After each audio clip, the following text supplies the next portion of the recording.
Hello, everyone, and welcome to another episode of the All Sports Podcast. I am one of your co-hosts, Sumit Kadav. And I'm another one of your co-hosts, Liam McDonald. Keep going, Lachie. Keep going. Soldier on. Soldier on. And I'm the other one of you. I'm the other co-host, Lachlan Turner. The links to our socials will be in the description down below, so be sure to check those out. Holy fuck, that was so bad. That's probably the funniest intro we've done. That was horrible. That was fucking horrible, but you know what? We're going to keep running with it. Nothing has to be perfect. Look, none of us are perfect. I'm not perfect.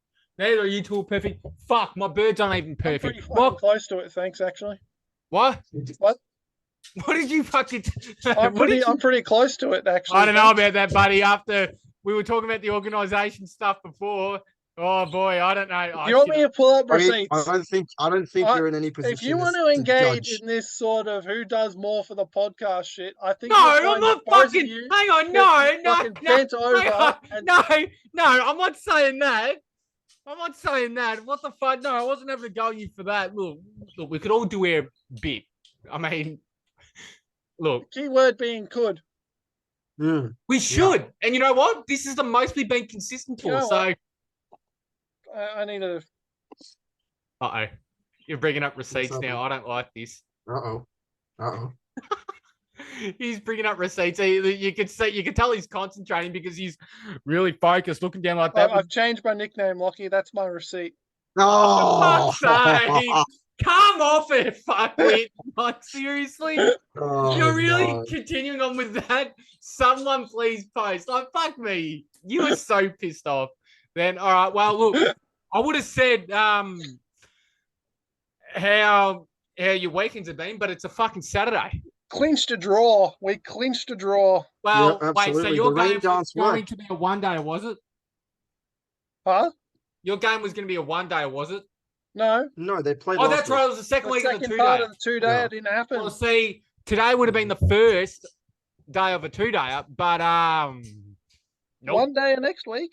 It's one day next week. So, hey, look, that's all right. I mean, look, play Moorabbin, so it's only a 10, 15-minute drive from my place next week. So, that's not bad. Yeah, not bad. I mean, when I went looking for the park on the address that it had, it actually took me to a fucking house. And then found out where I had to... No, but... I looked at it. Did have a big Google backyard? Maps, maybe they were playing. This is the only time my Google Maps has actually ever been helpful to me. It actually pointed me in the right direction. No way. No, I don't believe you. We need proof. You got to screen record this shit. I can't. I don't know how to fucking screen record. I'm outdated. I don't know how to do that shit. You're a fossil. Yeah. Jesus Christ, man, you're ancient. First you call me fucking grandpa, now you call me a fucking fossil. What else do you want to call me, you fucks? Prehistoric. How much time do you have? Wait, how much time do I have left? He's gonna live forever. Yeah, that's a bit morbid. Wait, you know how in the injury report they go TBC, or is it something like that? I can put that for me. TBC. To be continued, because I don't fucking know how long I've got. I don't know where we were going with that. Look, you know, I know it's very, very early in the episode, but I think it's time for something. What's that? You told me you didn't have one of these, and now you're telling me I have to. No, but you gave me an idea. You gave me an idea. Oh boy, he's giving you an idea. Wait, what's the thing again? It starts with an L. It's Lachlan's Lashing, or LT's Lashing, whichever one you want to call it. At least one of us has a good brain. Yeah. So here's another part that we haven't done for a while. LT's Lashing. Well, actually, we've done it for the last 3 weeks. You weren't fucking here last week. Fuck. So we've actually done this. Blame me. Well, this is like someone else thinking we've only done episodes for 4 weeks in a row. Yeah, I thought I'd cut you some slack. I never fucking said that. Hey, look, where I was going to go with my lashing, I can redirect it at you, you prick. Anyway. How many times are you going to redirect these things at me? That'd be like the 4th time. I think I've only done it once. Only your most lashed topic. Quite literally, yeah. Okay, no. So, It's summer, right? It's essentially the second day of summer. It's my This brother's is the birthday. second day of summer. No, it's not essential. This is day 2 of summer. It's And day it's 2 of fucking summer on raining. the calendar, right? And look, it is my brother's birthday, and I'm here recording a podcast episode because he just wants to play games all day. Fair enough. But it's summertime, which should mean warm, sunny, fucking hot. Well, warm and hot mean pretty much the same thing, but it should be fucking sunny. But no! Every fucking year, I reckon for the last fucking decade, the first 2 weeks of fucking summer has always been fucking shit. But it should be fucking warm. It should be sunny. We should be at their fucking cricket games, fucking doing what we do. I should have had a 10 for today. No, fuck off. If fucking Cranbourne didn't look, for 40 minutes before the game, I would be playing. You guys need to be fucking out there doing what you do. For me to be sitting there. But we should be out there. But instead, it's fucking raining and it's fucking cold. I didn't realise that we were still in fucking winter, cunt. Like, really? So guess what, Melbourne weather, you fuck knuckle? Get fucked! You call the weather a fuck knuckle. Yeah, I did. Are you gonna fucking crucify me? You're gonna make it worse, mate. Next week was meant to be all sunny, and now you fucked it up. Good one. Jinxed it. Bloody hell, Loggy. Will anger the gods. What? Oh, None of you's heard that. None of you's heard that. Look, they're already fucking angry at me. What could have they given me anyway? Fuck them. Anyway, so I want to talk about the 100th year of the AFL Brownlow medal is next season, right? And another year of midfield domination. Woo! Another year of the favoured players getting favoured. Jason Horne-Francis getting 3 votes in the game where he touched the ball like 3 times. Woo! Kane Collins would have had something to do with that. Patrick Cripps getting 3 votes in a non-impactful game. Wow. Or Chris stealing Jones, the Brownlow from Lachie Brownlow because he should have been suspended. Woo! But anyway, so Mike Sheen wrote an article and he said it's time. He said it was time to look back at an injustice moment in the Brownlow. And he's talking about the fact that there's only been, from what I can recall in AFL, VFL, AFL history, one player's had to hand back his Brownlow medal. One player. For a piece of injustice. And I think Oh, no, here we go. You know who I'm talking about. I know exactly who you're talking about. Jobe Watson. Now, there has been a debate on whether or not he should or shouldn't be given back his Brownlow. Now, I'm a passionate Essendon member, and obviously I'm going to say yes, but it's not just that. It's not just because of that. I have done a lot of looking into the whole thing. I can't find one positive test. Not one positive test. Not one. Not one positive test. What did they end up getting suspended for? Did they get suspended for doping, or did they get suspended for bringing the game into disrepute? It was doping, but the problem with saying that it is classified that on the record, it says that they got banned for doping, but the thing is, though, there was not one positive test to an illegal performance-enhancing substance. And what makes if that's the case, give it back. And the other thing though, what makes no sense was that he was able to keep like if you're going to strip a player of awards like how Lance Armstrong got stripped of lost all his Tour de France's, yeah.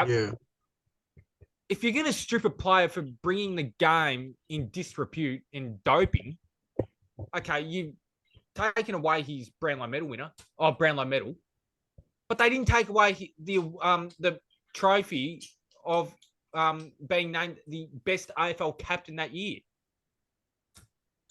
Well, captaincy is kind of... It doesn't rely on doping. Yeah, but that is an AFL award. The MVP Brownlow medal and being named the best captain, that is an AFL award. It'd be like it. But So, I can also see why they took, if they would take one of the two, they take the individual performance one yeah. over the But then did they charge him as well with the disrepute of the sport? well, the records say that they were banned for doping, but yeah. there was not one positive test to an illegal substance, not one. So how can you strip a player of that? Look, if it was illegal, I can completely understand. If he had tested positive, completely understand.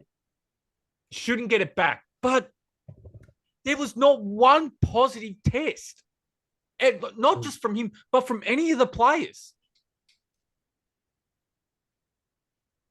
Well, then they should give the medals back in that case. Like pretty much the least they could do is like a public apology. Oh, and I'm going to compare it to, he does deserve an apology if he gets it back. Yeah. But there was one player who, now I know it's not the same as performance enhancing drugs, but it is a serious issue. Ben Cousins tested positive to illegal drugs, and he was able to keep his. Where's the, yeah, exactly. Where's the consistency? Consistency, I suppose. There is no consistency. The reason that they treated Essendon and Jobe Watson so harshly is because of all the flack they copped for not doing anything about West Coast.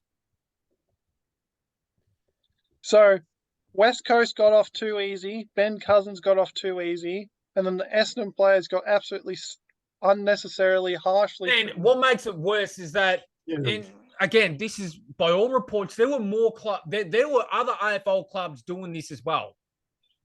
And the AFL had to make an example out of one club. They have a history of doing that, though. Look at Carlton and their salary cap breaches. Yeah, I know. There is no way other teams weren't. Well, I know there was one year where Essendon got stripped of their first 2 picks of a draft for breaching salary cap. Like 1999, their first pick was round 3, and they ended up missing out on. I know one of them was Brad Green, who was a very handy footballer, but their first pick was pick 40 in round 3. But they ended up missing out on 2 picks, whereas Carl missed out on 4 players in total. They missed it on 2 first-round picks and 2 second-round picks, which, I mean, it may not sound like a lot to people, but to a club needing to bring in talent, because, at that point, all their players, all their good players were the veteran guys like Silvani, Bradley.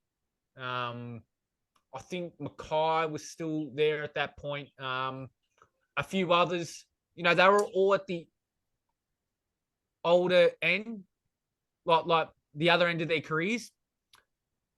It hurts a club when doing that. But yeah, the AFL has a history of not really punishing something and then copping flack for it, and then the next instance of it, regardless of the severity of whatever that instance was, they just absolutely hammer it, and to make it look like they actually do something about it. And it's wrong. But then there's no point. If you're gonna hammer something and then it turns out false, well, just fucking accept that you made a mistake, take it back, give whatever the medals back, or issue an apology, and just be better next time. If there's no proof, then why? I don't know. Yeah. But what do you guys think? Do you think he should get his Brownlow medal back? I reckon he should. Well, the problem they've created is that because who ended up getting the medal? It was Hodgson and Mitchell. Yeah, so that'd be. So you can't, because if you give Jobe Watson back his, do you just turn around to Sam Mitchell and Trent Cotchin and go, "Hey, you've had these for 10 years, but unlucky because we have to." Yep. No, they didn't get it 10 years ago. I mean, I'm I probably being a know, bit. but Yeah, because they did it to Watson. He Yeah. had the Brownlow medal so under his name you for should screw over Mitchell and Cochin because Watson got screwed over. No, it's not It's necessarily not screwing their them over fault the because AFL, they were the second choice. They were but not the first it's not choice. their fault the AFL fucked up. Well, then the AFL Well, need then to just issue them an apology as well. They need to. yeah. They've got to come up with something because Can they not give it to all of them, or does no, that not happen? no, because if there's an outright winner in the medal, it just goes to them. So, Sure.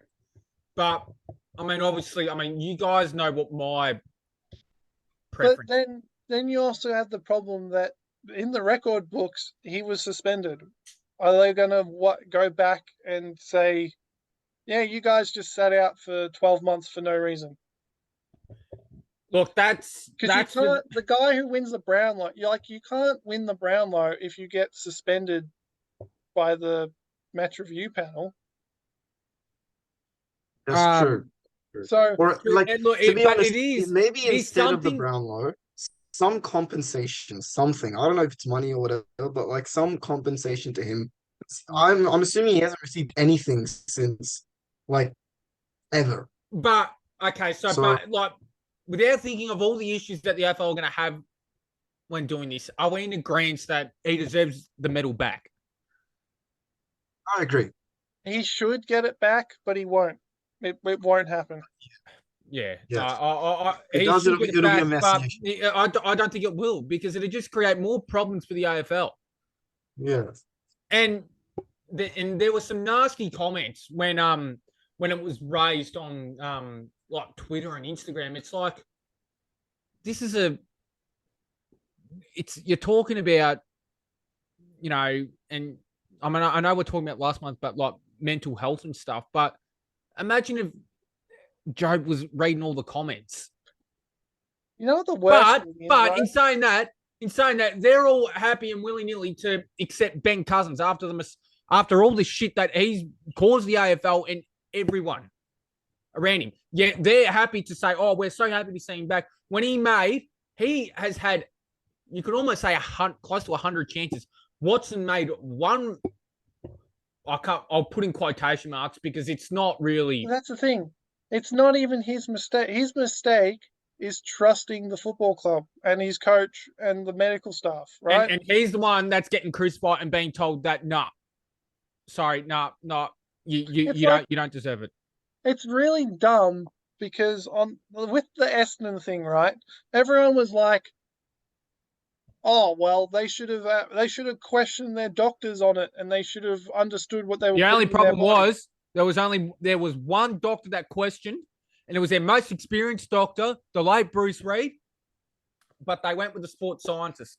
Yeah, but like, and then on the other hand, like with the Bailey Smith stuff, like, and like the Shane Mumford video and the Harley Bennell thing, They all should have gotten, if we're going to go by the so-called standards they should have gotten a year's ban. But yeah, it's just there's some people that get all high and mighty, or athletes have to know what they're putting in their bodies, and then just well, it's just like Ahmed Saad. He took a fucking sports drink and he tested positive. Yeah. Like he ended up missing the 12 months, didn't he? He missed 18 months. Oh dang. It was 8. Yeah, it's just 12, 18 months. But like, it's just. But I mean, that whole saga probably deserves its own kind of episode because there was a lot that went down in that. But that is something that we can.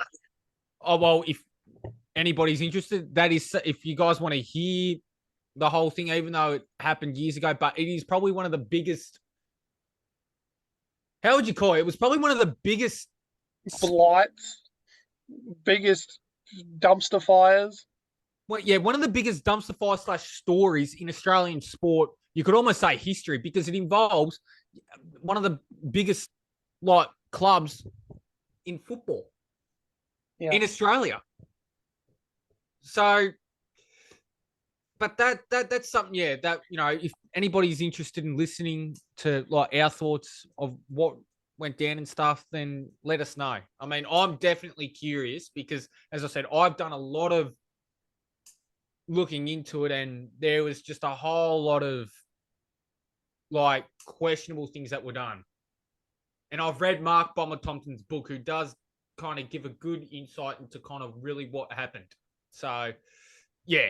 He was an assistant coach then, wasn't he? He was the assistant coach who was able to bring in the weapon and Stephen Dank. Oh, so it was, okay. Well, the weapon for sure. I actually can't recall with Stephen Dank. I'm pretty sure he did. But, so there is something I want to talk about. And it's the meaning of an award. Now, we kind of just spoke about it then. But it is the MVP, right? In which sport? Because NFL. It means a different thing overall. In every sport. Essentially, just every sport. Now,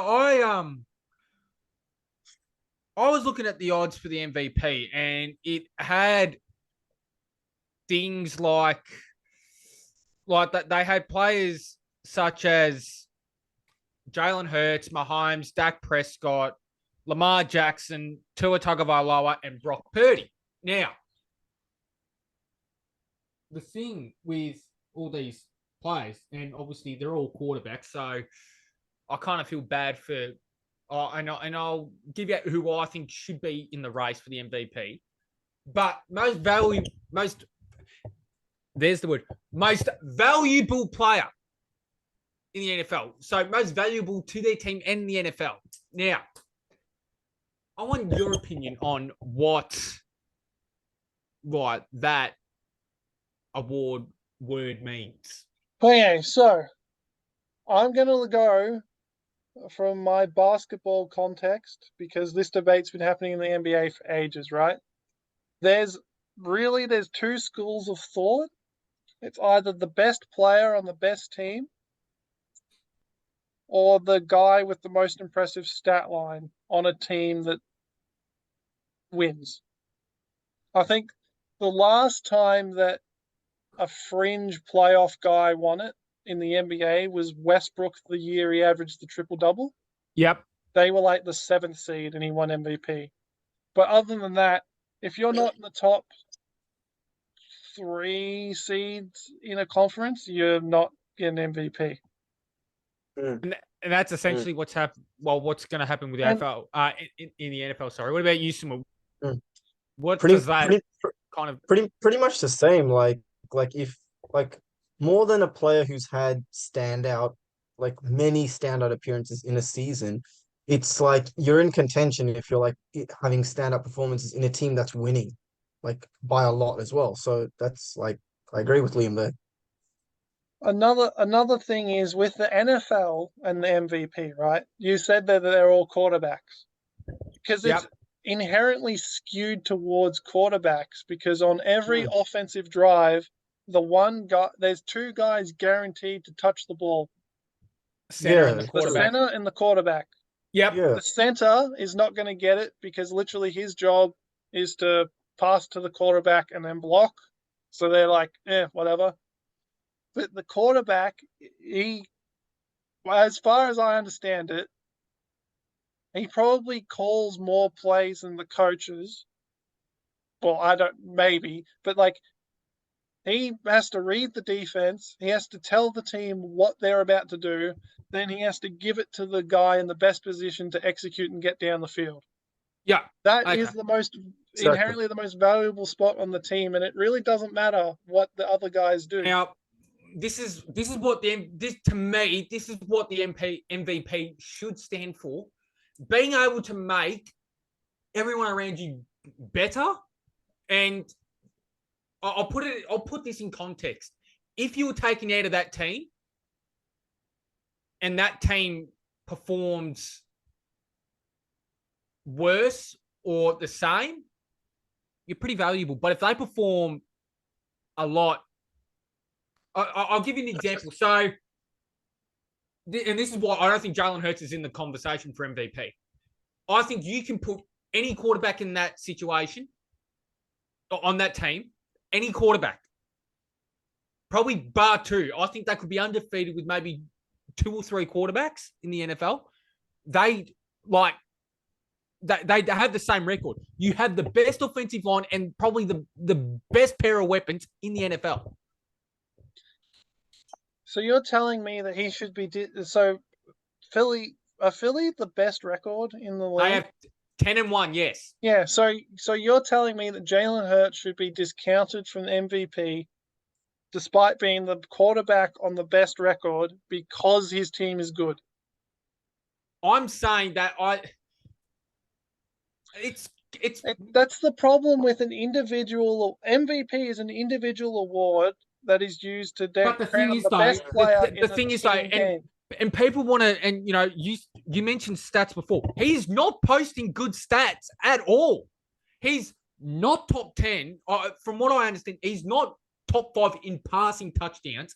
His total touchdowns is fucking through the roof because all his rushing touchdowns are from the fucking 1 yard line with the tush push. But if we're going by what the position is, quarterback, passing the ball, the quarterback isn't just passing the ball. It is 95% of their role. Not necessarily. Arguably, a quarterback's most important job is making sure that the team is running a play that can combat the defense that they're presented against.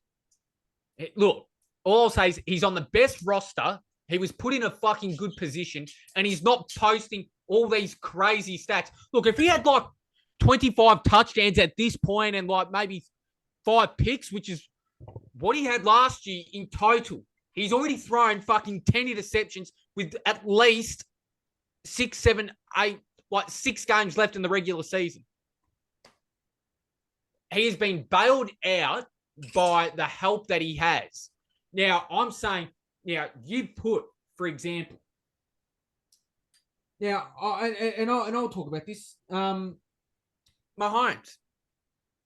Now, the flip side, now people like, he shouldn't be in the conversation because, he's only thrown, 21 touchdowns, 9 interceptions. But I can't think of a quarterback who, their defense, this is the first time in his career where he's had a top 10 defense. First time in his career. Actually, top 5. And the offense isn't playing that well. But I don't think there are quarterbacks that would be able to do what he's doing in that offense with the weapons he has. Because if you take Travis Kelce out, you wouldn't be able to say that the receivers would be able to make a play. He kind of makes the receivers look good. Jalen Hurts doesn't make the receivers look good. He was average without AJ Brown. And it's why I'm saying, guys, and this is who I'd have in my MVP conversation, and I'll give out why. Mahomes, he's doing what he can do. The receivers have the highest drop percentage rate in the league. So Mahomes is making the plays. The receivers are the ones letting him down. Tyreek Hill. I think Tyreek Hill is more of a chance to win the MVP than what Tua is because, Tua was pretty average before. And I'm a massive fan of Tua. I like Tua. But Tyreek Hill, since he's come in there, he has changed that whole offense, how they run, how they go about things. Without Tyreek Hill, I doubt that they win maybe 2 of the games that they've won as comfortably without him. And plus, I think if you add, and you look at the Miami guys, and they're no slouches. They are literally the quickest offense out there. If you put Mahomes out there, you put Allen with that team, you put Burrow with that team. Fuck it, you put CJ Stroud, a rookie, who I think is also up there. You put CJ Stroud up in that team. I think they're probably the best team in the AFC, the conference. I genuinely think that. Because Tua has really struggled against really good competition. And yeah, but I think Tyreek Hill. So what I've said Mahomes, Tyreek Hill. Well, you just heard me say, and this is really surprising, but CJ Stroud, the rookie from Houston, now this is an example of making players on the offense better. He's making these players look better. Hurts wouldn't be able to do it. Tua might be, but CJ Stroud for me is just. No, but that's the problem. You don't know that. But based on what we've seen, based on what you've seen, in literally the best offense in the NFL, we've seen what Jalen Hurts is. He isn't this MVP caliber player. He is literally doing what a game manager would be a bit harsh here, but with what he has, the best quarterbacks would be by now they'd have close to 30 passing touchdowns. But that's not what it's about. Like it doesn't matter. But you said it before. The MVP, they look at stats. Yes, they do. But that's part of what they look at. And in basketball, it's typically the best player on the best team, but that's mostly because in the last few years, the best teams have like 3 superstars on them. And I'm saying the MVP, I think it should be based on players who make the players around them better. So how do you know Jalen Hurts doesn't make that team better? You look at AJ Brown. AJ Brown is more worthy of an MVP for Philly at the moment because he has literally made Jalen Hurts. Last year, he threw 22 touchdowns. 11 of them were to AJ Brown. This year, most of the passing yards, half of them have gone to AJ Brown. Well, almost half have gone to AJ Brown. He has made that team. So, but your problem isn't with Jalen Hurts. Your problem is with how the NFL dishes out its awards. I assume the MVP is a media voted award? Because that's what there's a panel. In NBA, it's voted on by the media. Well, there's a whole bunch of people that get votes, but it's a bunch of like media people.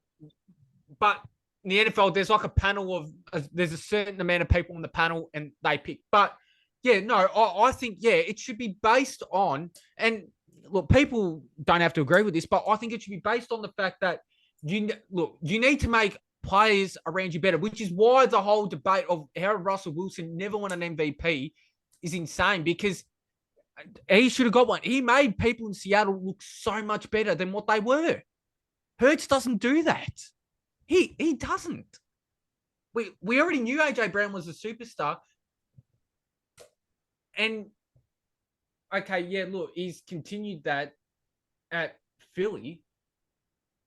But he is up there because Philly are 10-1, and he is the quarterback of the best offense in the league with the best record. That's why he's up there. Like it's really got little to do with his stats at this point. It should. If he does win it, if he does win it, it'd be, I will put it out there, it'd be the worst MVP winner, most unworthy MVP winner in history. Because I guarantee you come playoff time, he's gonna fucking fall when the pressure's there. If, say for example, AJ Brown, right, gets double team, triple team, can't throw to him, he's fucked. He won't be able to pass the ball, so he's gonna rely on his legs. Okay, cool. But as a quarterback, you are supposed to, and it's just a generalization rule. You're supposed to fucking throw it. There's an 80-20 ratio. You're supposed to throw it more than probably 80% of the time, then run it. And unfortunately, AJ Brown is like double team, triple team. He's fucked. It'd be like Tua with Tyreek Hill. Now he's lucky in the sense that he's got very good, quick, offensive players on the team. So, look, he might be able to get it to, for example, Jalen Waddle. But Tyreek Hill is literally that offense. It's not Tua. AJ Brown is the offense for Philly, not Jalen Hurts. not Jalen Hurts. You take AJ Brown out of that offense, they struggle. They would not be anywhere near as good. Houston, you put a different quarterback there, mate. I don't see players, and I reckon the numbers would back it up here, but I don't think there'd be another quarterback that'd be able to do what he's doing for Houston. Like right now, like no one would be like Houston have been so good because of CJ Stroud. You can't say the same thing about with the Eagles with Hurts, Miami with Tua. You can't say that about them. Now, Dallas. Now, fellas, before this episode gets too long, maybe we should table this discussion for another episode and move on. We've got, I think, another big part to get through, I reckon. Yeah, I think, I think I made my point pretty clear on what I think the MVP should and does stand for. Now, I mean, obviously, I'm going to think I'm right here, but yeah, just let me know what you think the MVP should stand for or what it stands for you, because I think it should come down to like it shouldn't just come down to because he has the best record. We'll just pick the guy who runs the whole thing as the MVP. What we'd love to I'm hear not your saying views that's what I think. I'm just saying that's what they fucking do. I know that's what they do, and I'm saying that it's wrong and that Hurts shouldn't be there. And I gave the player who gave the example, I told you why that's not true and who should be the MVP on that team. Right, so let us know what you guys think. Maybe shoot us a message or chuck it in the comments, whichever one you guys want to do. But yeah, this fucking far. Yeah, I know. What did you say? Well, it was more a dig at them than you. Yeah. Nah, what'd you say? I want to know this. So if they even watch this fucking far. Oh. Yeah. So Hi, it's time for very well now, people. We've been doing this for a while now, and it is our all sports draft. Now, the topic for this week is or was and still is we each have to pick. You fucking idiot. We each have to pick 5 iconic sporting moments in Australian history. Now, they can either be team moments or individual performances. They can either be in Australia or out of Australia. Well, they do involve Australians. But they must involve Australians, yes. So, without further ado, Liam, bring up the wheel of. Hold on, I don't think I'm on the. Oh no, I'm not on the right thing. Panic. No. Amateur hour. Oh no, the wheel isn't even loaded. Oh no. Oh dear, mate. This is we're in a bit of a pickle here. It's not even on it. No, you didn't even have someone on there. What the fuck are you doing? I would like to say one word right now, but I'm going to table it for after our thing. Right, who's getting the number 1 pick? If I get it, it'll be a hat trick 3 weeks in a row. So pray for me. I mean, technically, you didn't get it last week. True, but hat trick in a row when I'm here. So go on. I don't know if that's how it works, buddy. It's a hat trick for me. Shut up. Oh! Yes! He's got it again. Fuck. I was this close. Fuck me. This is bullshit. Fuck off. What a joke. The same as fucking joke. All right. So with the first pick in the All Sports Podcast, all iconic Australian sporting moments. Yep. Someone could have. He's going to pick. My number 1 thing. First one. Shane Warne's ball of the century. Fuck! That was going to be mine. All right. So I'm going to go with the Steve Bradbury, the Steve Bradbury wins it out of fucking nowhere. That was my number 1 pick. Oh. No.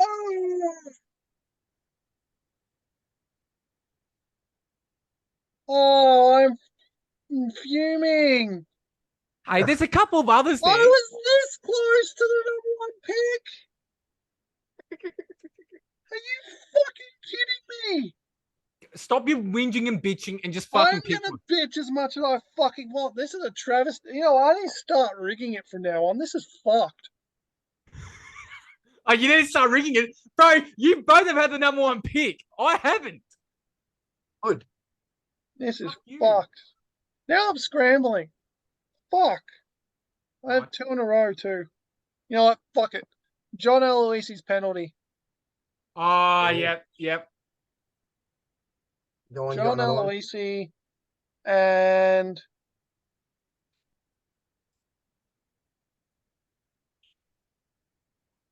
fuck it. Leo Barry, U-Star. Fuck, you cunt! You're a cunt! Go Back on. for taking Bradbury. All right, fuck you both. I'm going to go with another one. Kathy Freeman's gold Oh, medal. fuck you. Yeah, I was gonna you take like that. that, buddy? You cunt. You cunt. All right. Oh, I'm gonna go with a more recent one. I'm gonna go Steve Smith's twin centuries over in England. Oh, okay. Probably not. As for my number three, didn't really have a number three. I'm stressed. Oh,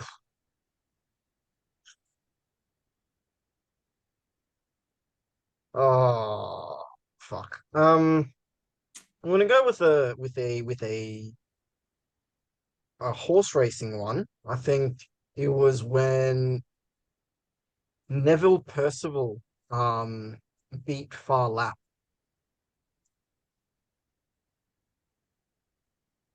Go All on then, right. I Loggy. don't know horse racing, so All right, my one. Now, this is fucking iconic. He's giving him! Peter Siddle's got a hat-trick on his birthday! Peter Siddle's birthday Nice. hat-trick. Oh, that one was good. That one was good. I reckon Lame had that in his mind too, and I just fucked him.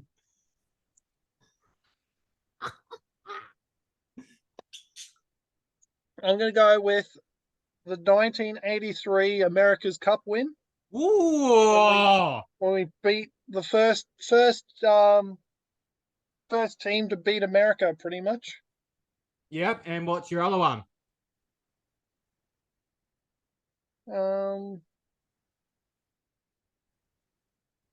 And then I'll go and Nicky Winmar pointing at Oh, yep. up his No, shirt. that is all right. I'm just writing down my one. Just give me No, that's a fair. second. So I'm gonna pick now this one. I'm surprised you guys didn't say this, but Australia winning gold at the 4x100 freestyle relay in the Olympics, and they were the first team to beat USA at that event. That was going to be my next pick. Well, I fucked you, so eat a dick. Prick. Yep. All Wait, right. Loggy, you've picked Leo Barry's mark, haven't you? No, that was Liam the prick. He fucking took that. Liam, right. So in that case, I will pick the Socceroos being qualified for the World Cup for the first time in 32 years. So What year was John that? Aloisi's penalty. yeah. That was my fucking first pick. Genius. I'm Wait, gonna pick another one, dickhead. I wait, took when was this? John This was Aloisi's penalty to yeah, get John us. Elias. Fuck. Let's see. Fucking hell. Fucking amateur, seriously, man. Sorry. These guys for the #1 pick just thinking they can take anything. Yeah, all right. You know what? I'm back on that website. And I'm gonna go. The Matildas beat France in the 2023 World Cup final. That penalty shootout, though, man. Oh my god. I've got to admit that is pretty iconic. Are you wait? So is that you done, Summit? I got one more. Do you have 5 or 4? I've got 4 now, and I've got one more, which it's my thing again. I guess I'll go with. You guys haven't gone with the tennis one, have you? No, you're going to go with Leighton Nah, Hewitt. yeah, Leighton Hewitt's Wimbledon win.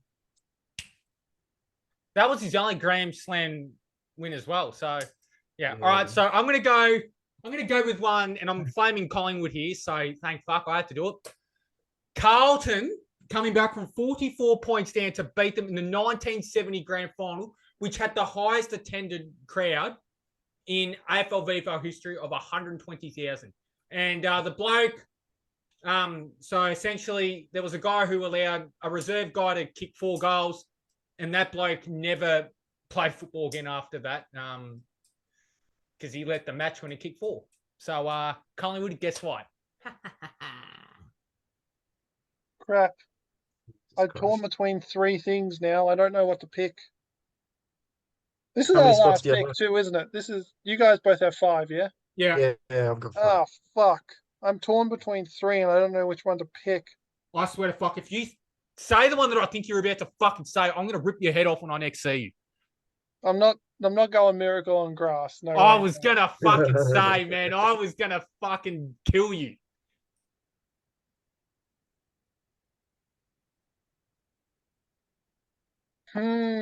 Fuck.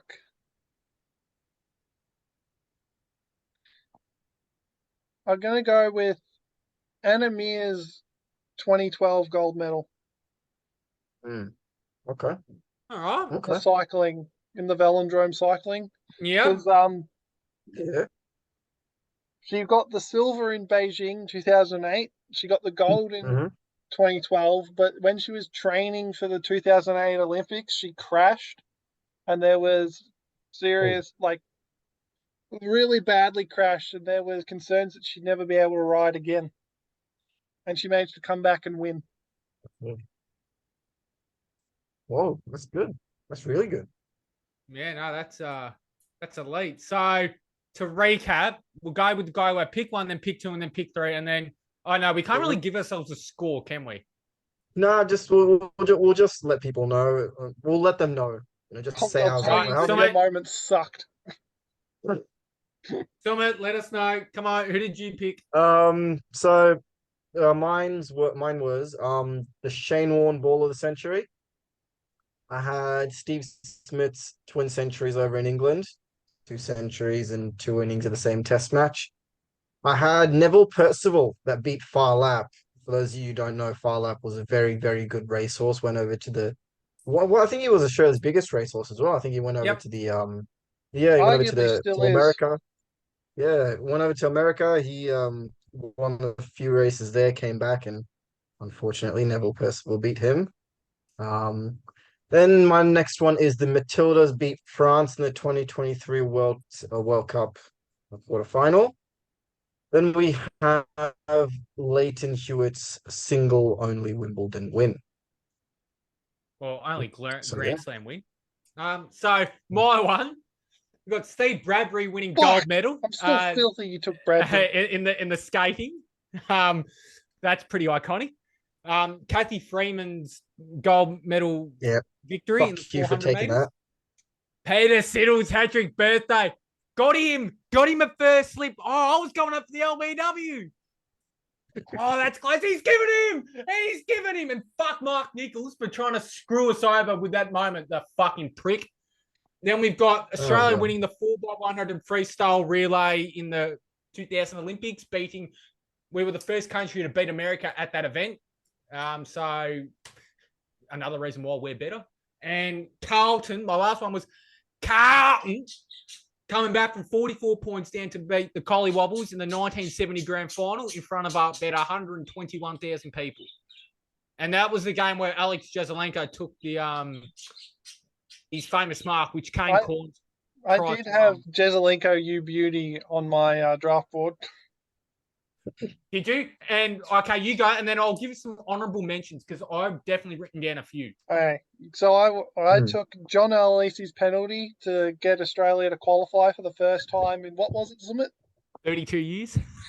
Yeah, sorry, I know I'm not Summit, but I didn't want him to fucking look back at his notes. And then I took Leo Barry U Star. You fucking prick, stealing that from me. I'm gonna fucking find you. Oh, I already know where you live.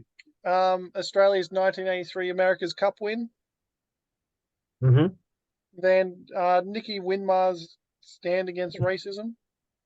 Yep. And then Anna Mears' 2012 gold medal. Oh, that's definitely Nice. all right. Nice. Now, some honourable mentions that I thought I'd mention because I think these are pretty iconic in Australia, and I'll give a couple out. So I've got Tony Lockett breaking Gordon Coventry's record for the most goals kicked ever in AFL VFL history. I've got Scott Boland 6 for 7 at the MCG. Howie's commentary. Oh. I've got Shane Warne's 700th Test wicket. Shane Warne's actually taking the 700th one. Yeah. Yeah. Zaharakis' 2009 NZK goal. Boring. Buddy Franklin's 1,000th goal because he will be the last one to ever kick 1,000 goals in their career. And Brent Harvey overtaking Michael Tucker as the AFL Games record holder. A couple, like the other two that I was thinking of taking with my last pick was Steve Hooker's winning the pole vault at the Olympics, and Cadell Evans winning the Tour de France. Yeah, that was the other one I forgot. And Mitchell Johnson 2013-14 Ashes series because he got inside their heads of, well, he sent home 3 England people, so. I mean, that's true. I think one of the others I had was the Australian Ashes victory in England back in 1989. So that was one I was debating. Oh yes, no, that was big for Australia. So but I think that kind of wraps up this episode, doesn't it? Can't believe you took Bradbury from me. Yep. I can't believe you took Leo Barry from me. You know that I was going to go. You want to trade Barry for Bradbury? No, because I think I've got a better list overall. So, no, I'm happy with mine. Put a Carlton Collingwood grand final in there. I'm not sure, buddy. Fucking easy. Are you kidding? 2 of the biggest clubs in the fucking land. Sorry, but I mean, look. I think I've got a pretty good list. I think mine kicks yours ass. I think mine kicks yours ass. The commentary, Mark Taylor's commentary for Pedersen was hat-trick. That'll hold a special place. And I think in all cricket lovers' hearts, except for Mark Nichols. Fuck you, Mark Nichols. You know what? I should have directed boys. They're all like iconic moments. There's no. But mine are more iconic here. Mine are more iconic. You know what? Stop being a fucking man-child. Fuck you. Let's all just say. I'm being a man-child. Look, let's all just say that we all picked a good fucking list. Mine was better. Get over it. Mine was fucking better. Eat a dick. No. I was expecting you to say something else. I'm not saying that. Yeah. You won't say it on record, but off record. Holy fuck, At the moment, I don't want yours, so I'm not going to say that. All right, people. I reckon we'll end this episode here. All right, so I have a better list, so just deal with it. Oi, shut up, Lachie. We'll end this episode for now, so you guys don't have to listen to any more of Lachie's mumbling. What the fuck? Stop. Look at Liam. You're gonna call him out too, you cunt. Calm down. So, thank you for watching this episode. This very long episode, and thank you for those of you who have stayed with us this far. Yeah, thank you. Well, thank you for those of you who have stayed with us this far. So thank you and see you guys. Which will be me. See ya. Turtles. You fucking prick.